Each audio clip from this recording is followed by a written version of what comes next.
Hello, this is the RPG Crawler, and welcome to Indie Game Friday, where each week I take a look at an independent role-playing game.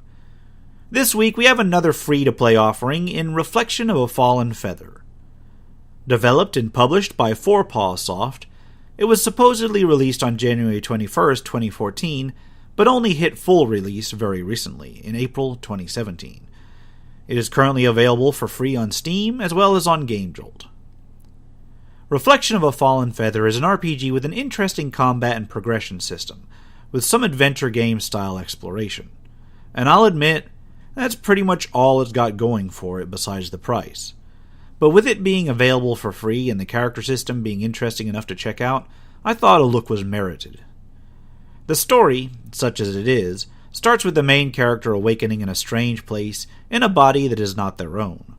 Immediately joined by two other disjointed souls, it is explained that in this place, the characters can swap bodies with creatures and must find some way to a rumored safe place.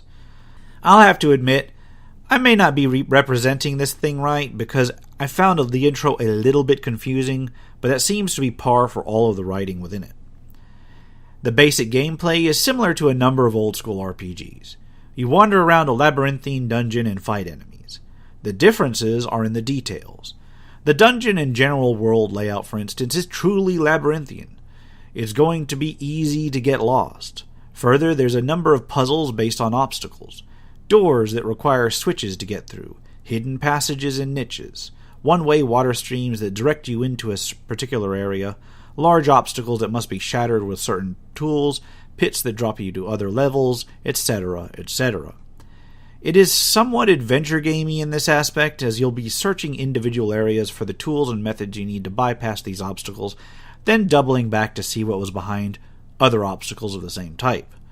A number of these areas might have concealed sections, which means that exploration is a massive thing. There's many hidden items to find. Combat is very similar to old-school SNES-style RPGs, turn-based against groups of enemies, although it's not random. You have 3 characters, of which 2 can enter combat at any one time, but you can switch out either one with a third character during your particular turn with no penalty. This third reserve character also takes the main line if either of the other characters dies. At the end of combat, your characters are all restored to full health and wiped of any status effects, including death. Combat only occurs when you engage monsters that are actively out on the overworld map. What makes the game interesting, however, is that this combat, and the idea behind it, seems to be relatively unique. Rather than improving your characters through experience and leveling up in various classes, your characters can attempt to transform into monsters that they beat, provided that they have enough battle points to do so. Different monster bodies have different ability scores, different weaknesses and resistances, and different attack abilities, all with their own qualities. When you transfer, you can select 2 of your existing abilities to carry over into the new monster body, thus allowing you to customize the monster body you're in with different attacks and defenses. Another way to customize the monster bodies is to equip them with different accessories, which can change their abilities, weaknesses, resistances, etc.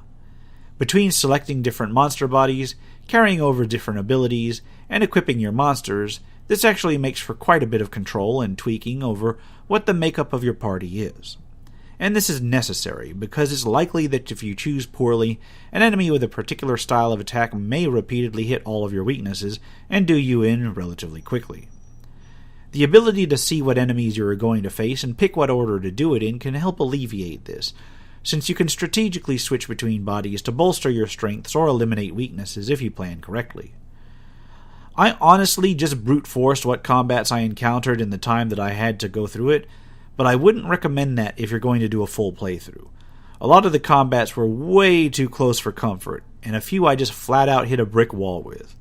This isn't so bad, since when you die you basically reappear before the combat you failed, now with the knowledge on what you'll need to reconfigure to get through it. I can see where somebody with a love of juggling stats, weaknesses, resistances, and special attacks would probably really find this game quite to their liking. Likewise, people who don't mind really involved exploration will probably get a kick out of the map layout. As for appearances, the sprites are adequate, very much at an old school SNES era of level. The writing I found pretty confusing, as I mentioned above, and honestly not that great where I could understand it. But fortunately, the NPCs that you speak with are relatively few, and you can get what clues they offer relatively easily. The music made me want to mute the game immediately. I mean, I just found it annoying. Your tastes, of course, are probably going to vary, but this is definitely one of those games where I just probably would turn the sound off and listen to something else. So is this worth your while? Again, it's free, and it has a really interesting combat/advancement system. And as I said, if you love juggling numbers and strategically outfitting your party for various challenges, or if you really, really like exploration, you're probably going to find this one very much worth the download. And if you don't, well, you won't be giving up much if it doesn't work out for you. I'll leave a link below as always. For now, this has been the RPG Crawler with Indie Game Friday, Reflection of a Fallen Feather. If you like what you've seen, remember to leave a like, comment if you've got feedback, and subscribe for more RPG content, both computer and tabletop. If you'd like to help support the channel, please check out my Patreon at patreon.com/rpgcrawler. Until next time, take care and goodbye.